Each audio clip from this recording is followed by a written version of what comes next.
कुछ दिन पहले ही अमेरिका के सिलिकॉन वैली बैंक के डूबने की खबर आई थी। एसवीबी की खबर के बाद से हर तरफ यही सवाल उठ रहे थे कि क्या बैंकिंग संकट और गहरा सकता है। ऐसे में एक नई खबर ने इस चिंता को बढ़ा दिया है, जिससे लगता है कि अब एक और बैंक धराशायी होने वाली है। दरअसल वित्तीय संकट से जूझ रहे एक और अमेरिकी बैंक फर्स्ट रिपब्लिक बैंक की मुश्किलें कम होती नहीं दिख रही है और अब इसके रेगुलेटर के नियंत्रण में जाने के आसार दिख रहे हैं। क्या है पूरी खबर, जानेंगे इस वीडियो में। नमस्कार, मैं हूं डॉक्टर तन्वी सिन्हा और आप देख रहे हैं बिज तक। फर्स्ट रिपब्लिक बैंक की हालत बहुत खराब हो गई है। डिपॉजिटर्स ने बहुत ज्यादा पैसे इस बैंक से निकाल लिए हैं। ये बैंक अमेरिकी बैंकिंग क्राइसिस का नया शिकार हो गया है और सूत्र बताते हैं कि दूसरे प्राइवेट बैंकों के पास इसे बचाने के लिए अब पर्याप्त समय नहीं बचा है। रिपोर्ट के अनुसार बैंक की वित्तीय हालत को देखते हुए अमेरिका के बैंक पैसे को बीमा देने वाली company federal deposit insurance corporation यानी एफडीआईसी अपने एक रिसीवर को बैंक में बिठा सकती है। रिपोर्ट में ये जानकारी मिल रही है कि बैंक का वैल्यूएशन गिरकर आधा हो गया है। बैंकिंग एक्सपर्ट के अनुसार 50% तक गिरने के बाद यह संकेत मिलता है कि federal deposit insurance Corp commercial bank को अपने कब्जे में ले सकता है। शुक्रवार को फर्स्ट रिपब्लिक बैंक के शेयरों में रिकॉर्ड गिरावट दर्ज की गई। बैंक के शेयरों में 30% की तगड़ी गिरावट आई और कई बार इसके शेयर में कारोबार को रोकना पड़ा। इस खबर के सामने आने के बाद निवेशकों के बीच अनिश्चितता का माहौल और बढ़ गया और बैंक के शेयर अपने सबसे निचले स्तर $3.09 पर पहुंच गए। बैंक के शेयरों में कुल 50% की गिरावट दर्ज की गई। ऐसे में बैंक के आधी मार्केट वैल्यू खत्म हो गई है। बता दें, मार्च में 2 अमेरिकी बैंक पहले ही डूब चुके हैं। फर्स्ट रिपब्लिक बैंक के संकटों में फंसने के बाद इसमें भी निवेशकों ने अपना भरोसा खो दिया है। इस साल की शुरुआत से अब तक स्टॉक करीब 90% गिर चुका है।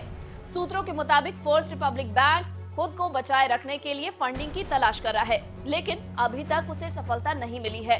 इस बीच कई निवेशकों ने एफडीआईसी से संभावित बोली के लिए संपर्क किया है अगर बैंक को जब्त किया जाए तो।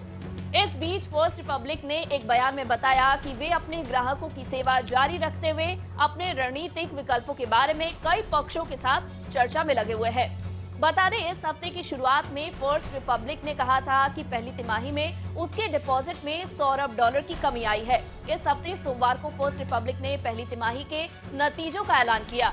इसके बाद इस बैंक को लेकर संकट गहराने लगा। इसके शेयरों में तेज गिरावट शुरू हो गई। इस साल 9 मार्च के बाद इसके डिपॉजिट में करीब $70 अरब की कमी आई है। डिपॉजिट $173 अरब था या 21 अप्रैल को घटकर $102.7 अरब रह गया। वहीं रिपोर्ट के मुताबिक फर्स्ट रिपब्लिक बैंक की मार्केट वैल्यू इस साल $21 बिलियन तक घट गई है। बैंक की खराब वित्तीय हालत को देखते हुए कई अमेरिकी बैंक ने इसे बचाने के लिए पहले ही $30 बिलियन का डिपॉजिट किया है। बैंकों ने फर्स्ट रिपब्लिक बैंक को बचाने के लिए कुल $30 बिलियन की बिना बीमा राशि को बैंक में जमा करा दिया था। इसके बाद भी बैंक की वित्तीय स्थिति में कोई बड़ा बदलाव नहीं देखा गया है। अमेरिका में बैंकिंग क्राइसिस का पहला शिकार सिलिकॉन वैली बैंक बना। इसके बाद सिग्नेचर बैंक का नंबर आया। क्रेडिट स्विस को रेगुलेटर्स के हस्तक्षेप के बाद डूबने से हालांकि बचा लिया गया।